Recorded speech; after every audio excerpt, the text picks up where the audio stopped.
Welcome to the Speaking Podcast. You can find all our episodes on speakingpodcast.com. We're also on BitChute and YouTube, Speaking Podcast. I also have the Meditation Podcast, the Learn Polish Podcast, and the Awakening Podcast, and all can be found on roycollin.com. Today, my guest, author of a lot of books I have seen. Please welcome Mike Acker. Hey, thank you so much, Roy. Looking forward to talking with you here. Looking forward to diving in, talking about public speaking. Yeah, no, definitely. So I always like Mike. You might tell the audience who's Mike.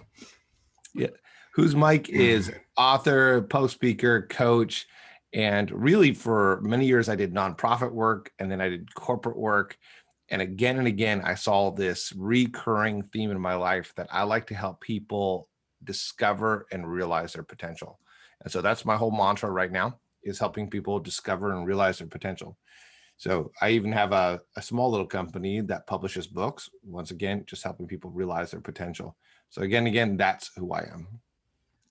Excellent. So I always like to know the speaker's journey.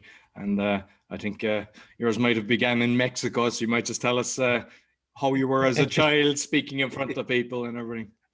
Yeah, my speaking journey actually goes back to elementary. I was living in the United States when I was in elementary school, and I had a speech impediment. So I could not say the letter J, or the sound J.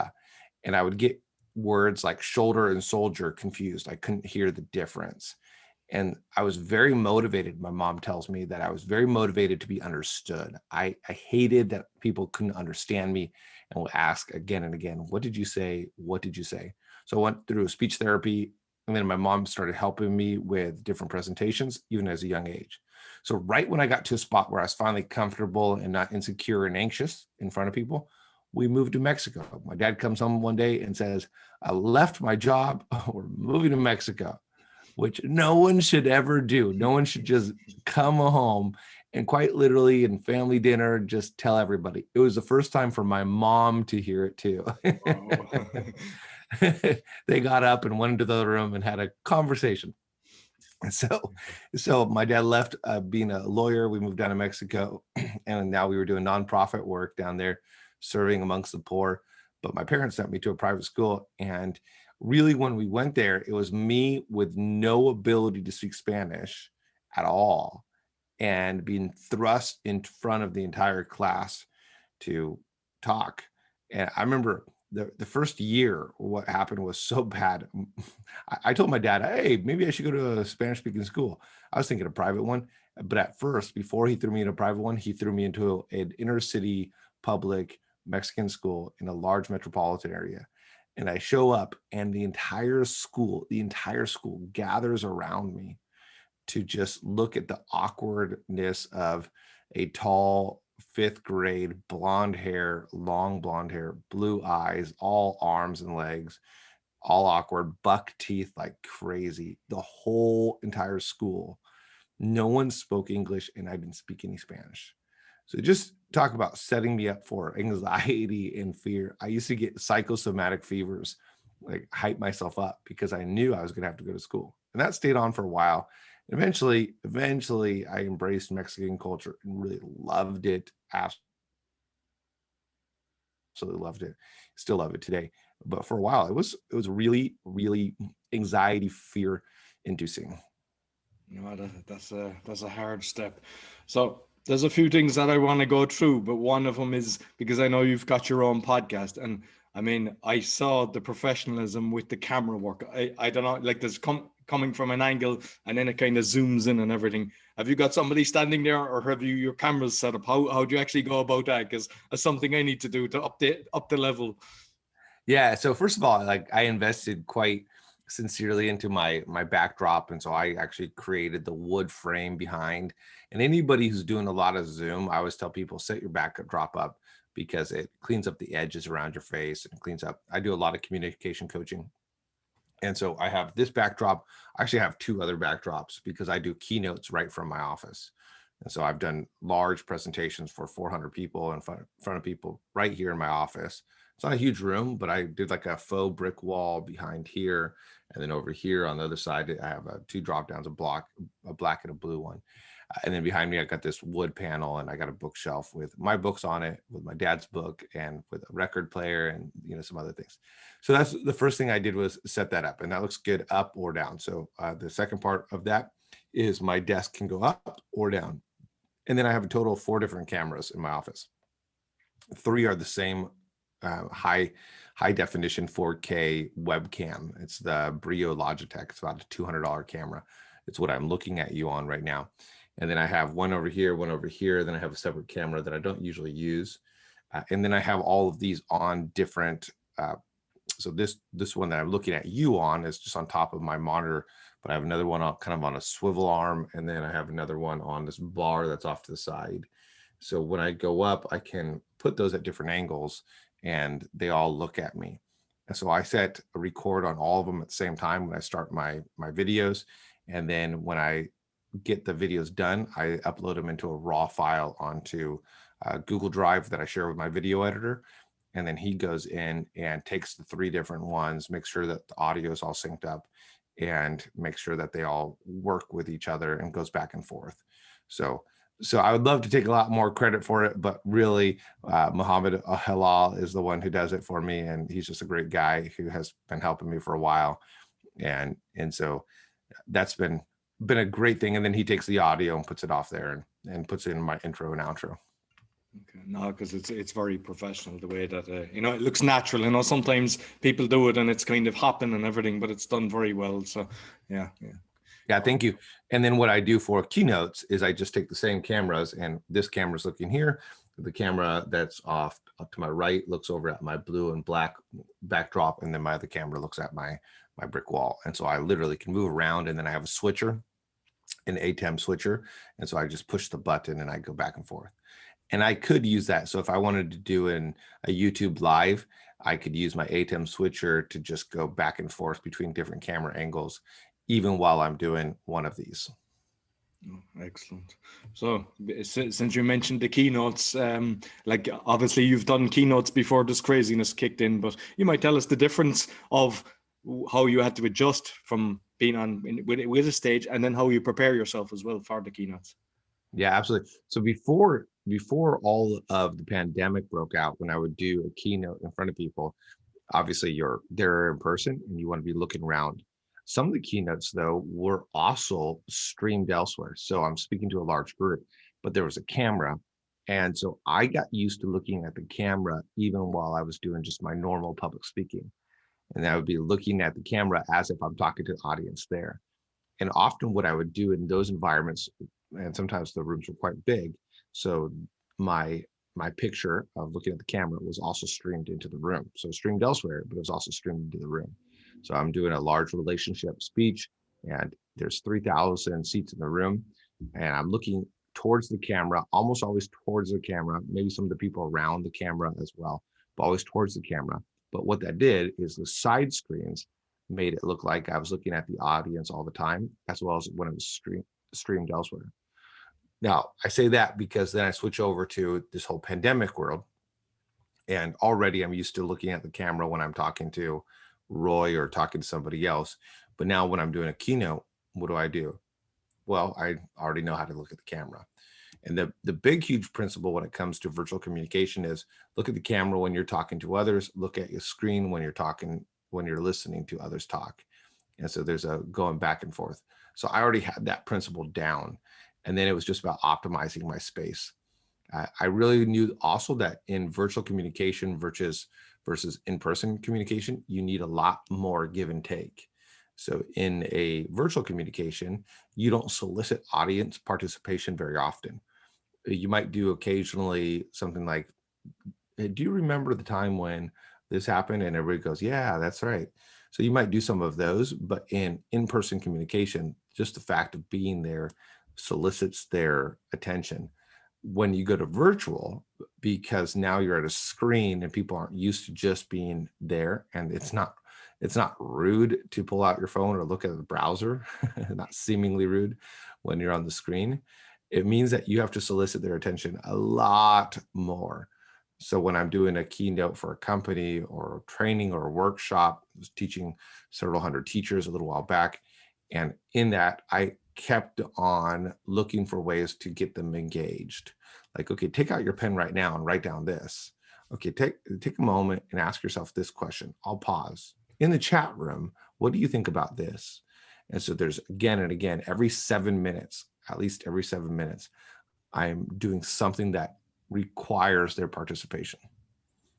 Nice. Yeah, very, very good. And with the training that you're doing, then you're like, I know that you've got a lot of big end clients. So one, what kind of training are you doing from? And two, how do you land such big clients? Because, you know, a lot of people aspire to have big, you know, like Apple, Microsoft, and all these kind of clients. Yeah, absolutely. The big thrust into that for me was relationships, and then the success of my book. So I published Speak with No Fear 2 years ago, right about now. And it just took off. I mean, I promoted it. I did the things that you're supposed to do with the book, still promoting it today. Buy Speak with No Fear. You know, I still promote it 2 years later. In fact, next week, I'm releasing a second edition and a workbook. So I'm promoting. Oh, Roy, it's getting translated into Polish in 2022. So all these cool things, right? Well, I promote. It took off. The content grabbed a hold of people, and it's unlike the other books out there. So that gave me also, when I got over 100 reviews, people were thinking, man, this is a legit book. So at that point in time, I started having people read my book who were part of these companies, Microsoft and Apple, and someone super high up in the chain in Amazon, very, very high up there. They were reaching out to me. In fact, the gentleman from Amazon, he was in an airport. I've never found my book in the airport, but he found it in the airport and bought it, and then came out to meet with me. So it just became this thing where it really helped people, grabbed a hold of people. So that opened the doors for me right there. And the second part was relationship. So several of the people, I would work with them as a client, and then I would say, is there an opportunity to do something for your company? So I have some people right now that I'm working with individually, CEOs, and as it goes well, they'll say, why don't you come in and teach us to the entire team? I did that for one CEO. It's a very large company in Florida, the largest of its type in Florida. And I worked with the CEO first, and then he flew me out. And this is actually in January, starting to do some in-person, and I worked with his larger team. Excellent. And like the book is what, Speak with No Fear. Yeah. So what does it, what are you covering in it? Just for those that might be interested in getting it. Yeah, it's very interesting. It's almost a motivational, inspirational / strategic book. And so a lot of people like it because it is anecdotal, and I tell people my own failures. So they're like, oh, this guy. I literally had one person on Audible say, if this guy can be a great public speaker, anybody can. I'm like, hey, great. I'm glad that was your takeaway. So I'm glad you were encouraged. and ultimately, though, it's got this motivational, anecdotal, inspirational part where I tell some of my own failures, and then it talks about the strategic. Here's a strategy for overcoming that fear. And ultimately, it's about that professional or that person who needs to do, I don't know, wedding toast, anything. And in that, there's this anxiety, there's this fear, there's this nervousness. And what do you do about that? How do you overcome it? So I present 7 strategies to help people overcome their anxiety and their fear. There's so many professionals who have the credentials, the experience, the background, they got all of that. And yet they have this crippling anxiety. And there are steps that you can take to overcome it. And like, I know, listening to one of your speeches, you said you still feel, you know, the feeling of, I wouldn't say extremely nervous, but just the jitters, or just, I get that as well. And I mean, I think that's just that you care, because if you didn't, it wouldn't really matter. And yeah, that's exactly it. And that's why I say, like, you don't ever want to get to a spot where you don't get jitters, that you don't get nervousness, that you don't get anxiety, that you don't get nervousness to some degree. Like, if you go from a scale from 0 to 10, you want a 1 or 2, because if you don't, then it means you really don't care, or it means you're so arrogant that you think yourself so incredible that that doesn't matter. And both of those are really going to disconnect people from listening into you. So you should have a sense of like, oh, okay, this is coming up. Oh, okay, here I go. Because that means, hey, you care. Exactly. And like the other one is writing a book. And, you've mentioned earlier that it's landed you clients, but I don't think people realize it's a lot better than the business card. And so, you're basically giving people the structure of writing, because there's a lot I've actually written a book, but I was advised not to, because I'm exposing a lot of corruption. So I had to hold off on it. But there's a lot of people, they go down the wrong route with the book, even going with the publishers or the self-publish. What's your tips on that? Because I think for any speaker, it's definitely an advantage for them to have a book. Yeah, you absolutely need it. And the content has to be good. And what I've realized is that there's a lot of people who have book and as a calling card, but it's a horrible, awful book. And I know people that I've worked with and done stuff with, and they're like, hey, I got a book. And so I picked it up, I read it. I was at one event and the speaker's like, I got a book, I'm gonna give it to all of you today. And I start reading it, and it's like badly formatted, and it's awful, it's poorly written. And it for her, it was a business card. That's exactly what it was. There was a couple good things in it, but I thought, man, this is so poorly done. If you're going to do something that's going to represent you well. And so with that, I generally encourage people, yeah, get a book, invest in it. It's like an education. You would invest in something, invest in getting a really good developmental editor. So write all your stuff out there, put it all out there as well as you can, and then get it heavily developmentally edited. Meaning they're going to go through and restructure things and rephrase things and such. I switched services with somebody when I did my first book, and I did what's called content editing. Just she gave me opinions on the different parts of the book, and then I took it and I switched things around. I wrote it myself, every single word of it. I wrote it, but I'd also been writing for 18 years in different ways. Not a lot of people had that experience that I had. So, but even now I'm going, okay, every single time I write a book, I'm going to go back through and I'm going to get some extra pairs of eyes. I'm going to have a couple different readers go through it. So write a book, but write a book well. Get the people that you need to do it. And then once you release the book, so first of all, actually write a book, write it well. Second part, produce it well. So a lot of people self-publish, and I was working with a guy recently. He's like, I wrote a book. So I looked it up and like, oh yeah, that was self-published. And the idea of self-published is almost like, oh yeah, you did it yourself and you can tell. And ultimately what you want when you release a book is for people to go, oh, this looks legit. This looks real. Like when I read books, I can often tell because a publisher will go through and fine tune and make sure that there's no problems. Oh, yep, corrected. The formatting's almost always on par. It's been fine tuned in all these different areas versus self-published book. It's almost like the author gets to a spot and goes, good is good enough. And you read through it. It's like inconsistency in formatting, inconsistency in bolding versus all caps versus underline. It's got all of them. And you can tell. So you want to write well, you want to produce it well, publish it well. And third, you want to keep on promoting.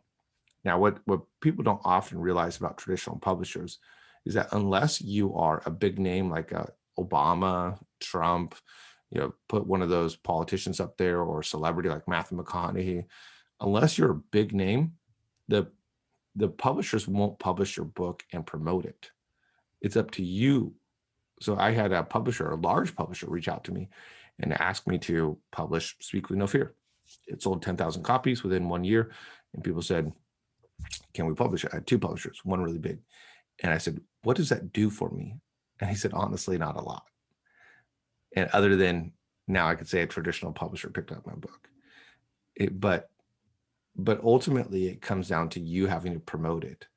And so for me, I promote my book and I promote my books. And actually I have one book I wrote that I don't promote at all. And guess what? It doesn't sell at all. It only has 20 reviews. It was just kind of like, I want to release it. And so I released it. And every now and then somebody picks it up. But the majority of what I do is promote the books that are really calling cards. And Speak With No Fear is definitely it. I have other ones that are coming out that are just months away from coming out. I've been working like crazy on producing books this year. and then releasing them. So if you want to write a book, here's what I would tell you. Yes, you should write it well, spend the money, get the developmental editors. Call me. I have a publishing company as well. We do this. We call this kind of niche publishing or boutique publishing, hybrid publishing, if you want to call it that. And then produce it well, publish it well, make it look good, make it grab attention, and then promote the heck out of it for all of the years that are ahead. And I see as well. I mean, like if I was in a bookstore, I would be drawn towards it because the color. It's just, sometimes people they don't take much attention to the cover, but I can see the books behind you, and they grab your attention, and I think that's important as well. People don't realize that. Yeah, do you see this one right here? This is one that I did for my dad, the big, huge pirate head, pirates, scoundrels, and saints. And so I proudly display that. That's my dad's work that just came out as a novel. But you know what? I mean, whether you do a novel or you do something, I think there's so many great reasons. There's legacy that happens when you publish a book.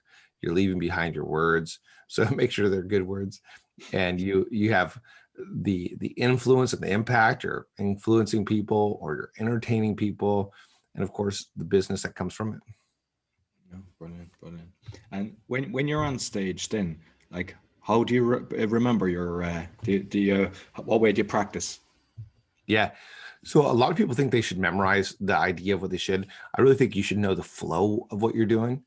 So think about it like memorizing street roads to go to a certain place versus knowing key turning points. So some people are like, okay, you're on Fifth, and then you take a right on Rosalie, and then you take a left on Cherry, and then you take a right on Lincoln, and they're memorizing all of the roads. And then you drive 4.5 miles down this road. Well, you can't memorize the GPS. That's what the GPS is there. And then other people in a speech try to just refer to the GPS. They're just staring down at it the whole time. But that's not very good either, because then you're disconnecting with the audience. So they're either trying to memorize it, like, hey, be the GPS internally and memorize the street roads and memorize the mileage and all that, or they're trying to look at it the whole time. Or the third, and this is really the best, is know the key landmarks. So I don't always know the roads that I'm traveling on or telling people, but if I'm in my hometown and I tell people, I say, okay, go out of the neighborhood, take a right at the roundabout, and then you're going to go down that road for a while, and then you're going to hit a stoplight, go through the stoplight and keep on going until you hit a stop sign. And that's at a church with a graveyard, take a right there, and then stop at the donut store.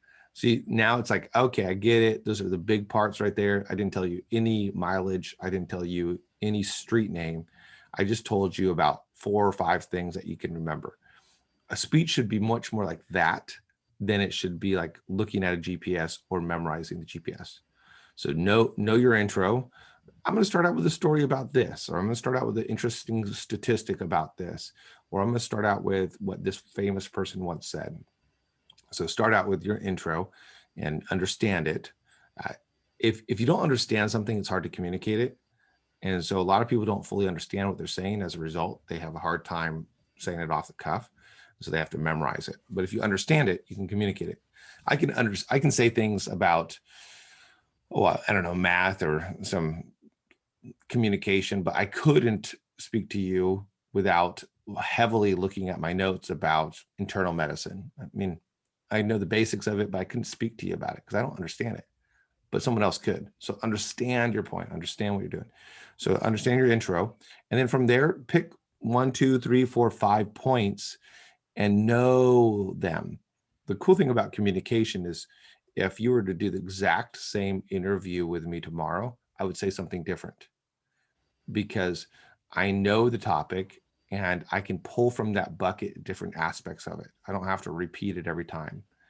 And so then I go through my first point, go through my second point, third point. I'm pulling from the bucket and I know it and I've organized it. I might leave out something from the bucket that was cool and that's important, but you're not going to know. You're not going to know if I didn't say what I could have said. As long as I'm connected to you, you're going to feel like I'm honoring you with the good content that I pull out. And then the same thing at the very end, know your conclusion. So if you keep it down to a 3-point speech or presentation, or the 3 most important aspects of a presentation, even if you have 40 points, then you're going to go from intro, 1, 2, 3, and then conclusion, and always plan a conclusion. And if you have these 5 points and you understand their 5 points and you know what they are, then you're going to be able to stay on track so much better than just staring at a GPS or becoming a GPS.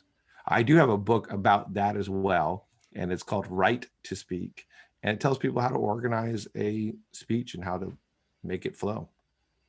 I love that analogy. It's brilliant. I've never heard of it that way, but it's fantastic, and I agree with you. That's the best way to do it. I always know what I'm going to talk about. I know my intro, my conclusion. I never memorize it. It doesn't work for me. I go and flow. Right. Very few times people should memorize a speech. Really, if they're going to memorize a speech, it's because it's like a TEDx, and I do TEDx coaching for a large scale, and some of the TEDx coaches or speakers that we work with, their presentations, their speeches get seen to 100,000 or more people. So yeah, there are times where you need to memorize, but ultimately, even then, if you memorize without knowing what you're saying and you're just kind of calling the shots in, man, it's why an actor understands the character, knows the character. Matthew McConaughey or Brad Pitt or whoever you like, they understand the motivations of the character. They really get what's called in character. That way they can present the character. So they might memorize the words, but they actually know what the character would say. And that sometimes switches the words. Excellent. And I know you've got a podcast yourself, so you might tell us what it's about speaking as well, I believe, yeah? And the whole idea of my podcast was I do a whole bunch of training on communication. And so all my speaking specific coaching is in my programs. But I started looking at how I was doing executive coaching, so leadership, and then I'm doing communication coaching, so speaking. And what I realized was I was saying the same thing when I talked to an executive on leadership, and I'm working with a CEO, telling him like this and this and this. And then I'm working with a speaker and I'm saying, man, this is the same stuff. And leadership and communication go hand in hand. And so after resisting for a long time, what I started doing was just standing in front of my camera and doing some teaching on leadership and communication and how they go hand in hand. I just filmed yesterday or 2 days ago, I guess, on how to teach kids, because I'm teaching my kid financial management, personal. I'm teaching him entrepreneurship, and I'm teaching him business management. And so I teach him, and he's 6 years old. And the reason why it's part of the podcast is because how do you lead a kid? Well, you have to teach him, you have to tell him. And then how do you teach a kid? Well, you have to lead it and show him and model and influence him to get there. So I'm doing this, and a lot of friends were asking me, man, what are you doing with your 5-year-old, now 6? What are you doing with him on, like, he's got a business, he's got business cards, he's got equipment. We're teaching him about startup cost and overhead and business expenses and variable and fixed and periodic expenses. I mean, it's pretty fun. And I think that with the podcast, that's ultimately the type of thing I'm trying to do. It's like, hey, let me show you how leadership and communication go hand in hand in all areas of life, whether it's an interview or as a business executive or a writer, whatever it is, these two go hand in hand. And do you get sponsors on it, or are you actually promoting yourself? Because I mean, like, people don't realize as well, by having a podcast, you can promote your book. You can be mentioned about the book, and people see the notes, because like a podcast can be seen all around the world. Yeah, it's been funny. I launched it as an extension of the brand of my company, Advance. And so it's called Advance with Mike Acker. So I launched it kind of as an extension of that, to share that and just to kind of see where it went and where it goes. And it's been fun. People have reached out to me from my YouTube, and so it's a YouTube and podcast, and people have reached out to me from there and then connected with me, and then we've done other things. Or it's a great place for people like you. I'm going to be on your show, or I'm going to do a keynote. It's a great place for people to find out more about me and kind of see what I do in front of people before they hire me to speak to their audience. Brilliant. Listen, Mike, it's been fantastic. You might tell us about what the other books are, the ones that are coming, and then how people can get in contact with you. Yeah, absolutely. So you can find me at mikeacker.com, man, and I'm all over the internet. And as I said, I'm actually, my first book got translated into Italian just recently on May 25th, so 2 days ago.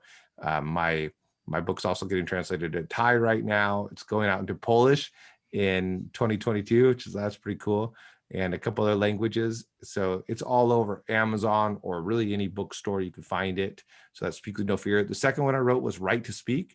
It was going to be a small little booklet, and then it turned into a book. Basically, colleges use it to teach their people how to write a speech and how to create something from nothing. And then the third book I released was with another executive coach and keynote speaker. He's about 20 years ahead of me in this field. And so we wrote a book together right at the beginning of the pandemic, right before things closed down in Seattle. We sat down and planned out the book. So that's called Lead with No Fear. Then I have my little side project, Grow Your Soul. But upcoming, what I have is my re-release of Speak with No Fear edition 2 and the workbook. Super excited about that. And then from there, emotional intelligence, connect with emotional intelligence. From there, speak online and in virtual conferences. And then from there, speak with confidence. And then from there, get ready to speak. So stay tuned, follow, because it's been a writing frenzy. And then I'm going to take a break, I think. Oh, fantastic. Yeah, I wish you super success with all of them. Yeah, but I'm sure people will be interested based on what you've talked about today, because it's definitely something worth looking into. So listen, Mike, it's been fantastic. I'll put all the links in the podcast description and the video. So thank you very much. Hey, thank you so much. Thanks so much for having me on your show, Roy. Really appreciate it. And I wish you and all of your podcasts and your audience the absolute best. Thank you.